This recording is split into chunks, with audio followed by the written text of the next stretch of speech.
Hey there, I am Veronica. I'm so happy to be with you today. Today we're going to be talking about a secret trick to manifesting a specific person. I'm going to give you a rundown of techniques that can work for you, ways to overcome these struggles and ways to overcome obstacles, and how you can start getting some success. But before we do that, just a word from our sponsor today. Our sponsor today is Spyzie. Now, Spyzie is a phone monitoring solution for parents. So for example, if you have a teenager who you're trying to track what they are doing, Spyzie would be perfect for you. Spyzie goes on a phone and it allows you to track things like WhatsApp messages, text messages, browsing history, even GPS location.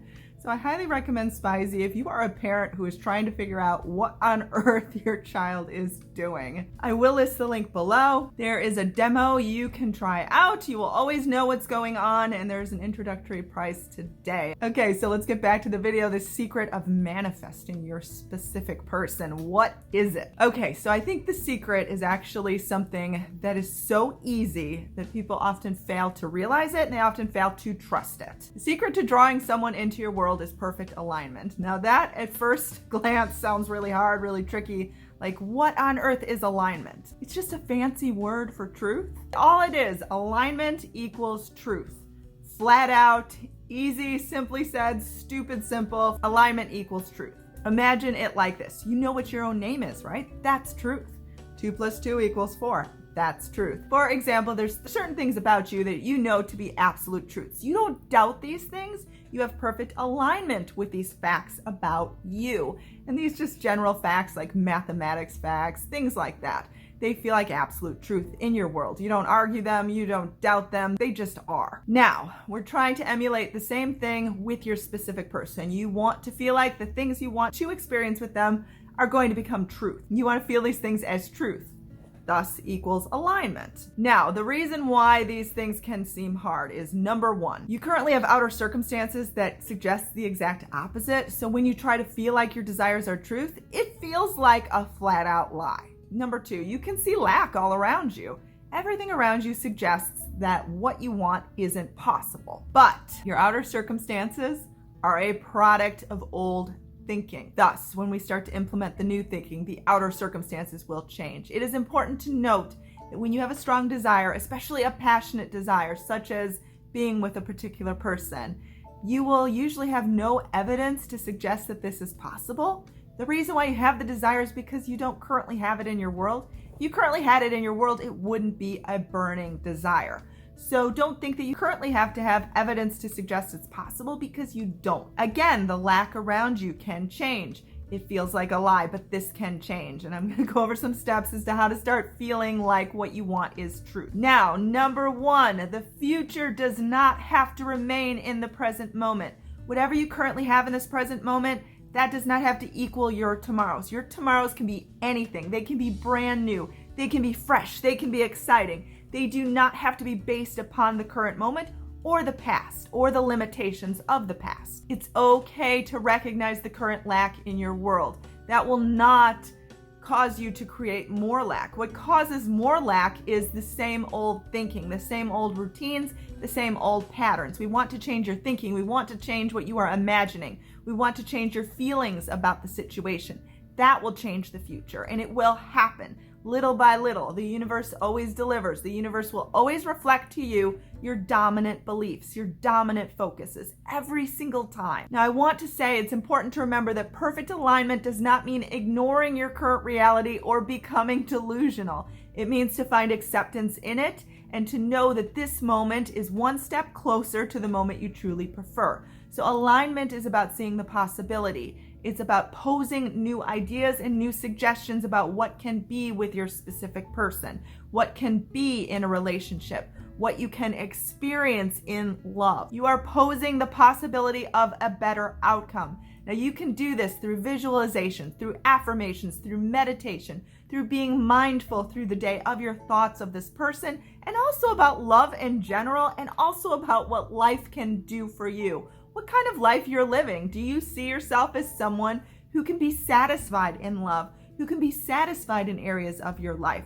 Or do you see yourself as someone who is defective or lacking or just excluded from the whole experience of love. You want to really recognize what you are saying to yourself all day long and these beliefs that you are affirming every single time you have a thought, opinion, or a judgment about your situation and what is possible. Now, you need to have blind faith that what you want is possible. You are imagining these things for a reason. You have desires for a reason. It's important to note that we do not all have the same desires, the same wishes, the same wants. Now, why is this? This is because we're all unique, we're all special. We're all meant to achieve our desires. And the journey is just as much fun as getting to the destination. The cool thing about manifesting is once you get to the destination, you will just pick something else to manifest. So the process of manifesting is something you want to learn about. It's something you want to embrace. It's something you want to enjoy because you can implement this not only in your love relationship, but every area of your life. The way you look, your health, your money, your success in other areas of life, your other friendships, your family relationships, everything. Now, if you can feel the truth behind better changes coming, then you can find the secret to alignment. Again, it's okay that your current circumstances do not suggest that this is possible. In fact, when you start manifesting something, you don't necessarily see outer changes just yet. Usually it all comes together in one big push. So don't think that just because you haven't seen any progress yet means that progress isn't happening. Again, it's like planting a seed. A lot of it happens underneath the soil. You don't see it right away, but again, you don't dig it up and say, what's happening? What's going on? Where is it? You just know it's going to happen. You know that a seed is going to turn into a particular flower. Now, it's okay to accept the current lack. That is not welcoming more lack into your world. It's okay to make peace with the current moment and say to yourself, I didn't know any better. I didn't know any better when I was manifesting this current moment.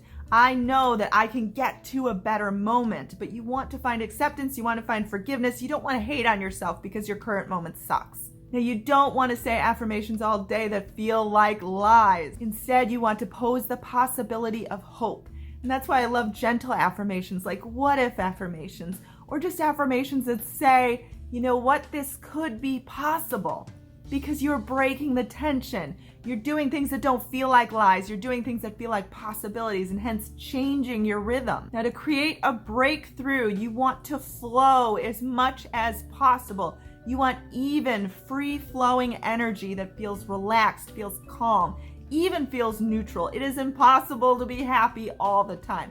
Yes, being happy is fun, but it is positively exhausting if you try to do it 24/7, and then you will come down and you will crash down into a low because you were trying to maintain this happy state. Don't try to do that. Don't strive for perfection. No one is happy all the time. Our moods change, they shift.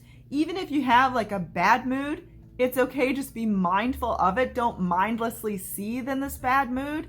Instead, just work your way through it and it'll go away. Trust me, you'll feel better soon. Now, you want to try to be happy in your current moment and move forward. This is not moving on. This is not giving up. It is okay to be happy now, and it is okay if your specific person realizes that you are happy.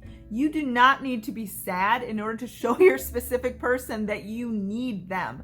I think this is a big misconception, especially in a breakup. People are afraid to just be happy, show that they're having a good time, because then they're afraid that their specific person thinks that they don't need them anymore. But that's not true at all. Having a good time and embracing your life is very welcoming energy. It's very warm energy. It's energy that feels good. It is going to welcome in this person towards the start of a new relationship. Brand new, fresh. Now, don't withhold yourself from joy. Don't say, well, I will do these things and I will start the other parts of my life when my specific person is here. Do those things now. Don't be afraid to do these things as a single person and think that you are accepting lack and accepting being single for the rest of your life. You're not. You're taking control of your life and you are welcoming in this person. Now, when it rains, it pours. The universe gives us things we don't need. Remember to check yourself in terms of need. Yes, it's okay to want this specific person, but don't need them so much that they feel like lifeblood, that they feel like your breath, that they feel like something that you are clutching onto. That is very unwelcoming energy. That is going to push them away. And even if they had the inclination to reach out to you, it would literally block it. So be very aware of the level of need that you have inside of yourself. Yes, it's okay to need something, but don't be so desperate that it is putting your life on hold. If it is hijacking your happiness, hijacking your peace of mind, then take a break. That's okay. That's not giving up. In fact, that is giving things a chance to break through. Now, I want to say that some people have broken through when they like throw in the towel and they're like, I've had enough of this. I can't do this anymore, blah. And then suddenly the person calls. Now, why is that? Is it because you have to give up? No. What happens in those situations is that that person was giving up their current routine of trying so hard. They gave up, and in that moment, suddenly a breakthrough happened because the energy had changed. You want to change your energy. You don't want to get stuck in a rut of saying an affirmation 1,000 times a day. Like, that doesn't allow for the result to come to you. It's ask, believe, receive. So you've probably done a lot of asking. You're raising your strength of believing right now. Receiving is just living your life. A lot of times people mistake living their life with giving up or moving on. The universe is not going to forget your desire. Your desire is part of you because the universe is you. I can't stress this enough. So what you're going to want to do is give yourself a break from trying. If you keep trying and researching new techniques and new ideas and trying, you're going to create this frenzied energy and you're going to exhaust yourself and make yourself miserable. Your desire is no longer going to feel fun. This specific person is going to feel like a chore, and you're going to start to resent your specific person and hate yourself too. We don't want to do that. So give yourself these breaks of just doing nothing and just letting yourself be and be okay. At least, try it for an hour if you feel scared to. Honestly, that's probably when the person will call. Okay, so I am Veronica. I want to give another shout out to the awesome sponsor of this video today, Spyzie. They are a phone monitoring system. You can monitor your teenager's phone, or I guess your kids, young kids have phones nowadays too. I guess technically you can monitor pretty much anyone, but it is geared towards teenagers. You can follow WhatsApp messages, text messages, pretty much anything, GPS. So go ahead and check it out and keep those teenagers in line. Okay, I will list that link below. I am Veronica. Subscribe to this channel, hit the like button, hit the bell icon, do it all. I am happy to work with you one-on-one, veronicaisles.com. I offer personalized coaching to help you get success. I want to say you can email me at veronicaisles@gmail.com. I have 5 ebooks available on Amazon, and I am also on Instagram. Have a lovely day. I hope this video could help.